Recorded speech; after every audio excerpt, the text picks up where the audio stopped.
came across a prayer the other day, which goes like this. So far today, God, I've done all right. I haven't gossiped, haven't lost my temper, haven't been greedy or grumpy, nasty or self-centered. I'm really glad about that. But in a few minutes, God, I'm going to get out of bed, and then I'm going to need a lot of help. Isn't it true? We all need a lot of help, a lot of grace each day. And that's true perhaps in a special way or a more intensified way during the 40 days we journey through Lent. We need help to follow through on the resolutions we've made regarding the three-legged proverbial stool that is Lent: prayer, penance, and acts of charity.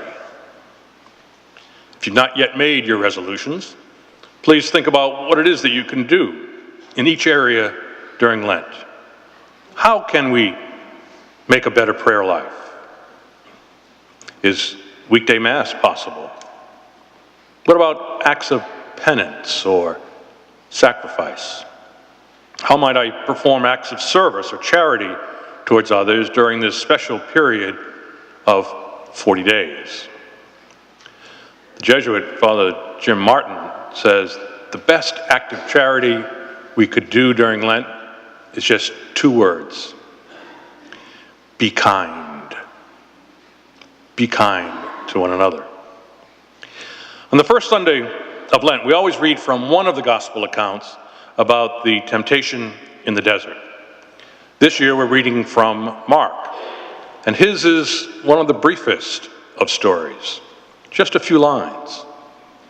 He gives no details about the temptations that we find in the other Gospels. In Mark, the baptism takes place, and immediately he's led into the desert by the Spirit. One moment he's being called God's beloved, and the next moment he's being tempted by the devil. One writer says that, like Jesus, we sometimes in our life are almost beloved and bewildered at the same time. It's a question of knowing that when we are feeling beloved by God, we have to appreciate the fact that we might soon be bewildered by what life gives us, or what temptations we're undergoing in our own personal desert. And in the same way, when we are experiencing real challenges, we need to know that deep down we still are the beloved of God. Well, the prayer I mentioned at the beginning is just kind of a humorous one. I may have shared with you something that I learned about 11 years ago.